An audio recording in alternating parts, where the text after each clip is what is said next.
बिस्मिल्लाहिर्रहमानिर्रहीम। नाज़रीन अस्सलाम वालेकुम। नाज़रीन, जस्टिस काजी फ़ाइसा के मुकदमे के मुख्तसर फैसले पर बहस काफ़ी ज़्यादा तवील हो चुकी है और कम बेश वही बात की जा रही थी जो कल मैंने की थी कि यह ऐसा फ़ैसला है जिस पर फ़ौरी तौर पर रसगुल्ले गुलाब जामुन खाने की बजाय FBI के फ़ैसले का इंतज़ार करना ज़्यादा मुनासिब होगा। और मैंने ये कहा था कि ये ऐसा फ़ैसला है जो फ़ौरी तौर पर तो लगता है कि जस्टिस काजी फ़ाइसा साहब के हक़ में है, लेकिन आगे चल के जब FBI में ये मामला जाएगा तो जस्टिस काजी फ़ाइसा के लिए मुश्किलात पैदा हो सकती हैं। लेकिन उसके साथ साथ नाज़रीन, जो और बात मैं आपके साथ करना चाहता हूँ, ये भी देखा गया कि हुकूमत की जानिब से भी इस फैसले को सपोर्ट किया जा रहा है, इस फैसले पर इत्मीनान का इजहार किया जा रहा है। मैंने ये नहीं समझता कि यह ऐसा फैसला है, मुख्तसर फैसला है सुप्रीम कोर्ट का, जिस पर फौरी तौर पर हुकूमत को भी खुशी के शादियाने बजाने चाहिए, अपनी बगले बजाने चाहिए, बल्कि हुकूमत को बैठ कर सोचना चाहिए और वज़ीर आज़म इमरान खान को ख़ास तौर पर सख्त एक्शन लेने की ज़रूरत है, फौरी तौर पर सख्त फैसले लेने की ज़रूरत है।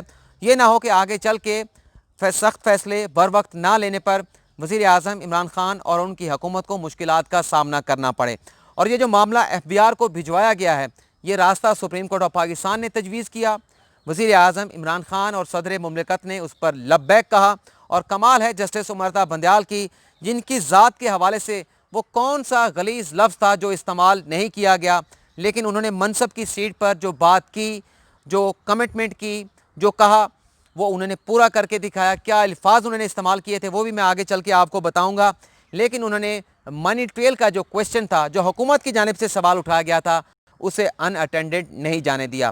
पोस्ट जजमेंट सिनेरियो के बाद, पोस्ट जजमेंट जो सिनेरियो बन चुका है, जो एक बहस चल रही है जजमेंट के बाद, उस पर मैं अपना एनालिसिस आपके सामने रखूंगा। नाज़रीन, जैसा कि मैंने आपको कल बताया था कि यह ऐसा फैसला है जिस पर बज़ाहिर ऐसा लगता है कि जस्टिस काजी फ़ाइसा के खिलाफ रेफरेंस को कलअदम करार दे दिया गया है, लेकिन अब भी ये मामला अपनी जगह पर इंटैक्ट है, क्योंकि जब FBI के सामने ये मामला भिजवा दिया गया तो वहाँ पर जस्टिस काजी फ़ाइसा की अहलिया को और बच्चों को अपनी मनी ट्रेल, लंदन की प्रॉपर्टीज़ के हवाले से जस्टिफिकेशन, बल्कि आप यूँ कह लें कि FBI को मुतमिन करना होगा। और अगर वहाँ पर मुतमिन ना कर पाए तो मामला दोबारा से सुप्रीम जुडिशल काउंसिल में सो मोटर जुरिस्डिक्शन में ज़िंदा हो सकता है, दोबारा से ओपन किया जा सकता है। तो ये बात की थी, लेकिन इस पर यह देखा गया कि हुकूमत की जानिब से भी इत्मीनान का इजहार किया गया कि हम इस पर नज़रसानी नहीं दायर करेंगे, और हुकूमत को नज़रसानी दायर करने की ज़रूरत भी नहीं है। लेकिन एक चीज़ जो है, जो कमरा अदालत में बहस होती रही, अदालत की जानिब से, जजेस की जानिब से रिमार्क्स दिए जाते रहे कि अगर ये रेफरेंस खारिज हुआ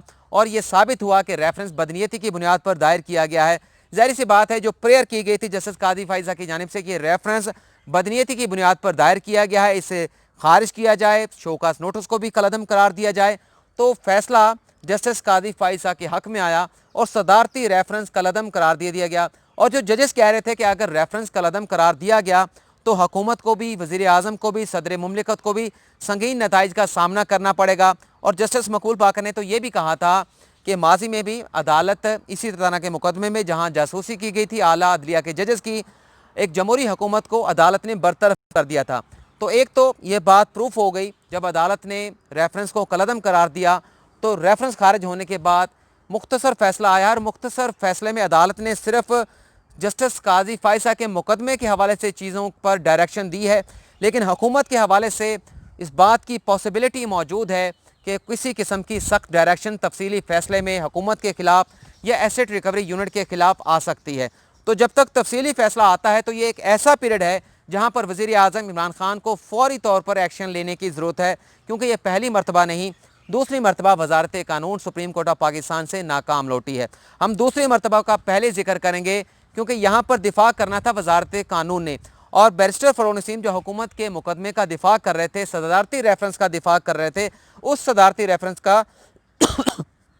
माज़रत चाहता हूँ, उस सदारती रेफरेंस का दिफा कर रहे थे जिसे वजारत कानून की जानिब से तैयार करके वज़ीर आज़म, सदर मुमलिकत के ज़रिए सुप्रीम जुडिशल काउंसिल में भिजवाया गया था, और वो अपने रेफरेंस का दिफा नहीं कर सके। और अगर वो दिफा करते तो कभी भी ये reference supreme court of Pakistan से क्वैश ना होता, खारिज करार ना दिया जाता। लेकिन अब वहाँ पर कहा जा रहा है कि यह ऐसा फ़ैसला है हुकूमत के लिए इत्मीनान बख्श है, और मामला FBI को भिजवा दिया गया है। हुकूमत ये चाहती थी, हुकूमत तो ये चाहती नहीं थी, वज़ीर आज़म इमरान खान ने, सदर मुमलिकत ने अदालत की जानिब से रास्ता फराहम करने पर उस पर रजामंदी का इजहार किया कि ये एक मुनासिब फ़ैसला है। और आपको ये भी बता दूँ, जब ये तजवीज़ अदालत की जानिब से दी गई थी, अदालत में सामने आई थी तो मैं और सदीक जान एक दूसरे के साथ साथ बैठे थे। मैंने सदीक जान से कहा कि ये एक बड़ी अच्छी तजवीज़ अदालत की जानिब से दी गई है जिसमें मनी ट्रेल भी सामने आएगी और बहुत सारी चीज़ों की जो सवाल पूछे जा रहे हैं उनकी वजाहत हो जाएगी। और सदीक जान ने मेरे साथ एग्री किया कि ये एक बहुत अच्छा ऑप्शन अदालत की जानिब से दिया गया है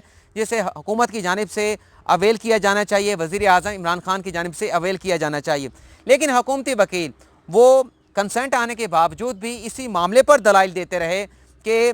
हमने जो मनी ट्रेल लेनी है, जो जवाब लेना है वो जस्टिस काजी फाइज जैसा लेना है। उन्होंने किसी मौके पर जो अदालत ऑप्शन दे रही थी इस बात को सपोर्ट नहीं किया ये मामला FBI को भिजवाया जाए। और जस्टिस काजी फाइज ने भी इस बात से डिसएग्री किया था कि वो मामला FBI को भिजवाने की मुखालफत करेंगे। और उन्होंने ये कहा था कि वो ये चाहते हैं कि सुप्रीम कोर्ट के पास एक कॉन्स्टिट्यूशनल क्वेश्चन है, लीगल क्वेश्चन है, तो अदालत इसके ऊपर मेरिट पर फैसला करे। और इस मामले पर उनकी अहलिया का, बेगम साहिबा का मौक़िफ़ आने के बावजूद भी अदालत मेरिट पर इसका फ़ैसला करे और जो भी फ़ैसला होगा जस्टिस काजी फ़ैज़ल ने कहा उन्हें कबूल होगा। लेकिन अब तो बातें चलना शुरू हो गई हैं जस्टिस काजी फ़ैज़ल के साइड के वकला की जानिब से, बार एसोसिएशन या बार काउंसिल के मुख्तलिफ, जैसे कामरान मुर्तज़ा साहब हैं, आबिद साकी साहब हैं, vice chairman Pakistan bar council के हैं, उनकी जानिब से कहा जा रहा है कि नज़र सानी की दरख्वास्त जो है वो दायर करना ज़रूरी होगी, मुनासिब होगा। लेकिन मैं जो बात कर रहा हूँ कि जब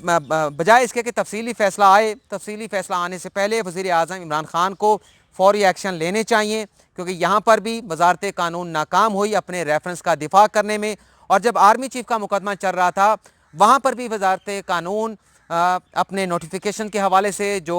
वो असिस्ट करती थी वजारत दिफा को, बल्कि अदालत की जानिब से ये भी कह दिया गया कि वजारत कानून में शायद ऐसे लोग बैठे हैं जिनकी डिग्रियाँ चेक कराने की ज़रूरत है, उनकी डिग्रियाँ जाली हैं। और ये कहा गया अदालत की जानिब से कि वजारत कानून की वजह से जिसने मुकम्मल भरपूर सपोर्ट मामनत हुकूमत को फराहम नहीं की कि किस तरह से ये सारा नोटिफिकेशन तैयार किया जाएगा, समरी तैयार की जाएगी, और वजारत कानून की वजह से आर्मी चीफ को और हुकूमत को काफ़ी एम्बेरसमेंट का सामना करना पड़ा। तो ये दूसरी नाकामी है। और मेरे ख्याल से जो चेहरे हैं जिनकी बात की जा रही है वो कोई PTI का चेहरा नहीं है, और PTI के अंदर ऐसे लोग मौजूद हैं जो इस रेफरेंस की इस बात पे मुखालफत कर रहे थे। और मैं भी ये बार बार ये कहता रहा कि रेफरेंस की तैयारी में नकाइस हैं, खामियां हैं। अदालत भी ये कहती रही, हुकूमत में बैठे हुए एक धड़ा वो भी ये बात करता रहा। और कल कामरान खान के शो में हुकूमती वफाकी साबिक वज़ीर कानून भी मौजूद थे और उनकी जानिब से भी ऐसी बातें की गई कि रेफरेंस में बनाने में सुकम या खामियां थी, ऐसी बात उनकी जानिब से भी एडमिट की गई है। तो ये बातें आ चुकी हैं, वजारत कानून अपनी ज़िम्मेदारी, बुनियादी ज़िम्मेदारी अदा करने में, परफॉर्म करने में नाकाम हो रही है। तो वज़ीर आज़म इमरान खान को फौरी तौर पर एक्शन लेना चाहिए। ये ना हो कि फ़ैसला आने से पहले कोई सख्त डायरेक्शन हुकूमत के ख़िलाफ़ आ जाए, वज़ीर आज़म इमरान खान के ख़िलाफ़ आ जाए या सदर मुमलिकत के ख़िलाफ़ आए। उससे पहले मुनासिब ये होगा कि वज़ीर आज़म इमरान खान सख्त फ़ैसले ले लें। जो लोग ज़िम्मेदार हैं इस रेफरेंस की नाकामी में, अदालत की जानिब से रेफरेंस को क्वैश किया गया और रास्ता अदालत ने दिखाया। हालांकि अदालत की जानिब से अदालत पर भरपूर तनकीद की गई कि ये जजेज़ अपने जज का दिफा करना चाहते हैं। और जब ये फैसला आया मैंने फ़ौरी तौर पर, जैसे आपको बताया, कि मुझे ये पनामा जैसा मुकदमा लगता है कि दूसरे मरहले में ये कार्रवाई शुरू हो चुकी है कि अब FBI के पास ये मामला जाएगा और FBI जो भी फैसला करेगा, FBI पाबंद होगा कि 75 रोज़ के अंदर इस सारे मामले से सुप्रीम जुडिशल काउंसिल को आगाह करे। और अगर FBI आगाह नहीं करता, फैसले में यह भी लिख दिया गया कि सुप्रीम जुडिशल काउंसिल 100 दिन के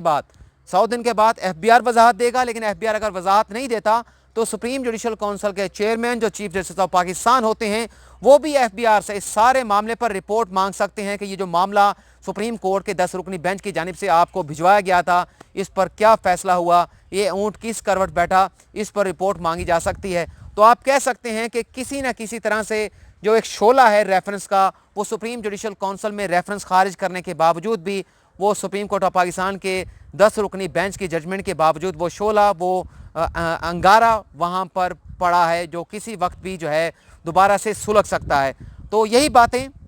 जस्टिस काजी फ़ैज़ल के वकील की जानिब से कहा जा रहा है कि गो के रेफरेंस क्वाश कर दिया गया है, लेकिन लग ये रहा है कि मामला स्टिल सुप्रीम जुडिशल काउंसिल में इंटैक्ट है। और इसीलिए बात यह की जा रही है कि इस फैसले के खिलाफ वकला को, बार एसोसिएशन को और सुप्रीम कोर्ट बार एसोसिएशन को और जितनी भी बार एसोसिएशन जो सुप्रीम कोर्ट में आई थी उन्हें नज़रसानी के लिए सुप्रीम कोर्ट से रजू करना चाहिए। और ये भी सुनने में आ रहा है कि हो सकता है कि जस्टिस काजी फ़ैज़ल के जो वकील थे मुनीर मलिक, वो भी राय दें अपने क्लाइंट को, जस्टिस काजी फ़ैज़ल को, या जस्टिस काजी फ़ैज़ल खुद कहें मुनीर मलिक साहब से कि आपको इस मामले पर सुप्रीम जुडिशल काउंसिल से अपना सुप्रीम कोर्ट ऑफ पाकिस्तान में दोबारा से नजरसानी की दरख्वास्त दायर करनी चाहिए, क्योंकि ये भी बातें हो रही थी कि ये मामला जो FBI को भिजवाया गया है ये किसी जज का नहीं है, ये जज साहब की अहलिया का है, जज साहब के बच्चों का है। तो किस तरह से सुप्रीम कोर्ट के का जो बेंच है, 10 रुकनी बेंच है, वो इस पर यह डायरेक्शन जारी कर सकता है कि बच्चों के हवाले से या बेगम साहबा के हवाले से मामले पर रिपोर्ट सुप्रीम जुडिशल काउंसिल में भिजवाई जाए। और बाबर सत्तार के भी इस हवाले से ट्वीट सोशल मीडिया पर, ट्विटर पर मौजूद हैं। उनकी जानिब से भी यही बातें की जा रही हैं कि ये एक किस्म से एक तरह से दोबारा से मामला स्क्वायर वन पर लाकर खड़ा कर दिया गया है, जो मामला FBI की जानिब से FBI को सुप्रीम कोर्ट की जानिब से भिजवा दिया गया है। तो मैं जो बात करना चाह रहा था कि ठीक है कि ये फ़ैसला ऐसा नहीं है, FBI के फ़ैसले का इंतज़ार करना पड़ेगा और इस फ़ैसले के नतीजे में जो कॉन्सिक्वेंस आ रहे हैं, नज़रसानी भी आ सकती हैं, लेकिन हुकूमत को भी इस पर अपने एक्शन लेने की ज़रूरत है कि अगर तफसीली फ़ैसले में कोई ऐसी सख्त ऑब्जर्वेशन या डिक्लेरेशन आ गई जो हुकूमत के खिलाफ गई, जिससे वज़ीर आज़म इमरान खान हिट होते हुए या सदर मुमलिकत हिट होते हुए, तो उस वक्त से पहले वज़ीर आज़म इमरान खान को फौरी तौर पर एक्शन लेना चाहिए। वज़ीर आज़म इमरान खान को देखना चाहिए कि ये लोग चले जाएंगे, उनके पार्टी के अंदर बहुत सारे लोग भी इस मौके को सपोर्ट करते हैं, तो ये वो वक्त है। पहले भी कहा गया था जो आर्मी चीफ के नोटिफिकेशन में जो लोग ज़िम्मेदार हैं उनके खिलाफ सख्त कार्रवाई की जाएगी, लेकिन हमने देखा किसी के खिलाफ कोई सख्त कार्रवाई नहीं हुई। लेकिन यहाँ पर भी मेरे ख्याल से सख्त कार्रवाई करने की ज़रूरत है और सख्त मैसेज देने की ज़रूरत है कि इस किस्म की गफलत और गैर जिम्मेदारी किसी सूरत जो है वह बर्दाश्त नहीं की जाएगी। इजाज़त चाहूँगा। अल्लाह हाफिज़।